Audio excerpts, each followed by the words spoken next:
Hey, what is going on, everybody? It's your boy X coming at y'all with a brand new video. And as you guys can see, we have the original GOAT on the squad, Gerald Green. This guy literally was like one of the first cards that I picked up and was like, oh my lord, he is insane. If you guys remember back in like streams when we were playing triple threat offline trying to move up, the Gerald Green literally was one of my favorite cards. So I'm super excited to use him for a gameplay. I've already gone ahead and like tried him out. Release a little slow, he moves a little slow, but still not bad if we're being honest.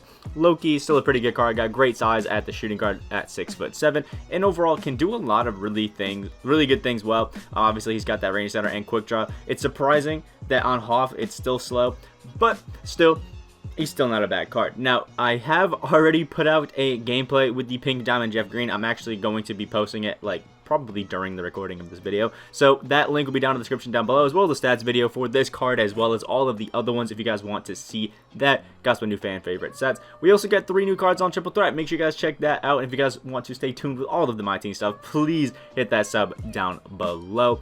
But Gerald Green is a card that I think could be amazing in the right hands, but it will take a bit of a learning curve, I think, to get used to him. But he really can do everything. A great, obviously, finishing ability, great shooting ability. He can play make well and speed boost. Some decent defense as well. Can rebound. And they moved his speed with ball up to a 91. It was an 81. That changes the game. That makes Gerald Green a god now. He had an 81 speed with ball. Now with a 90, he is a god. And I'm actually so excited to use him. Let's hop into freestyle so I can show you guys what he's really looking like, because now I'm gassed. So here we are with Gerald Green, who actually becomes a opal with the Mike Malone coach boost that he has, which is actually pretty nice. And you can see the only thing he's actually bad at is rebounding and inside defense. So as a 2 guard, he's going to be great. And we can see all of his hot zones here. And as you guys can see, still has a slow jumper. But what is great about slow jumpers is they're pretty easy to green. When I was using him in the triple threat game that I did play, just to kind of get used to him, it actually was very green light. But that's why I think it was so nice to use the card in the beginning of the year.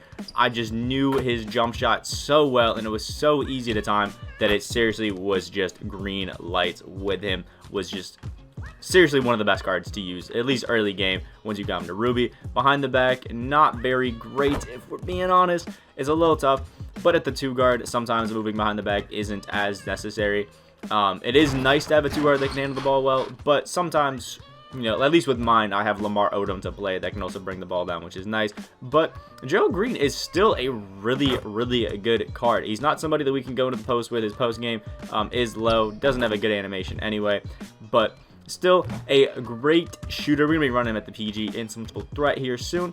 Still a great card, and with that boosted speed with ball, he now is actually an insane card, and we could see a price boost with him. I got mine for about 34k, and now that his speed with ball is up to a 91 instead of an 81, he actually is a very high quality card, and one that I think a lot of people might actually get. So at least check that out on the auction house. But without further ado, let's hop right into the gameplay and see how this Gerald Green gets on against actual people. Alright, so here's the squad we're going up against. Spud Webb, Derrick Rose, and Alonzo Mourning. I don't want to jump to any conclusions, but I feel like Gerald Green is going to absolutely destroy this 5'7", or 5'5", whatever he is. I think he's 5'7". Spud Webb, just not fair. I think we have a full 1 foot height difference against this Spud Webb, which is just like, look. I don't want to laugh because he's so small, but I just don't ever see this Spud Webb in game, which is crazy. Look at him grabbing the ball. We're gonna run down easy green light with Gerald Green. Bah, bah, bah. That's what makes this card great.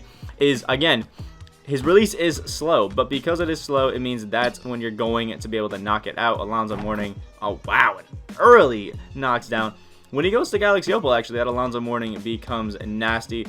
But off-balling with Spud Webb just ain't a good idea. Oof. Woo! We got the white, but it still falls. I guess it makes up for his early that he just smacked. But Gerald Green is going to have such an easy time going against this Spud Webb. It's not even really fair. You guys might be able to hear what he's saying in game. I cannot because I don't have a headset on, but we'll see. There we go. Let's get a little hot. We probably could just finish over him, right? Yeah, look at Gerald Green fading away over Spud Webb and hitting the midi.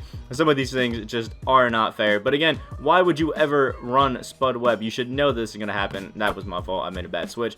But it's all good. Again, we literally just kind of have guaranteed buckets. Like, give it to Gerald Green and just let him go to work on Spud Webb. Look at that. Get a little hop into the paint.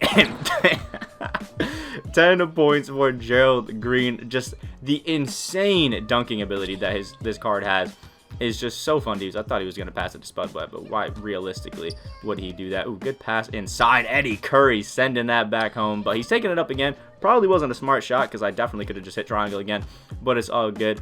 He's still off-balling with the Spud Webb. Oh, he's coming back for it. Round 2. Get the hezzy with Gerald. Ooh, wow. That is when slow releases will screw you, but right there when you're expecting it. Oh, we're having some white. We're having some white difficulties, but there we go. Right there. Oh my, another full white. We need to turn off meter. We need to turn off meter. I've realized the more and more that I guess, meter gang, as DBG called it, the more that I've used the meter, it's just the worst time that I have on 2K. I just can't hit anything. But there we go. Gerald Green getting up board, running it down.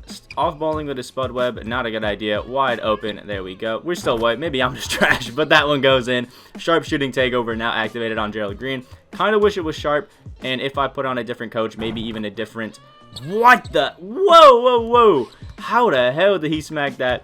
Makes no sense. Get the snatch on Spud Webb. Easy green light there. 16 points. I think maybe if I switched up the coach or put a shoe on him, we probably could get the slashing takeover, which is what I think Gerald Green should have. Like, having this takeover on him makes no sense. It also looks like this guy may have given up because, I mean, Gerald Green is just tearing him apart.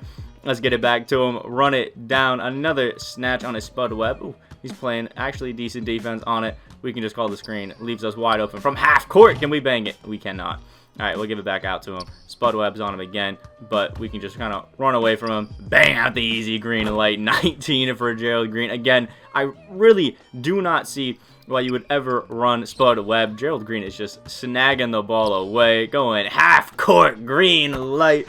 22 points along with 2 rebounds and a steal to finish it off. Was 8 of 12 from the field and 6 of 10 from 3. If I'm being honest, Gerald Green definitely surpassed the expectations that I did have for him. I feel like originally I was a little bit sad about him because when you look at the stats, the 81 kind of hurts him. But once he gets that sharp takeover, you can see a 99 midi, the 99 three-point shot, as an awesome 95 free throw, the 99 driving layup, a 99 driving dunk, and a 95 standing, which is why I'm a little confused that he doesn't have any sort of like slashing takeover. That's what makes it a little weird to me.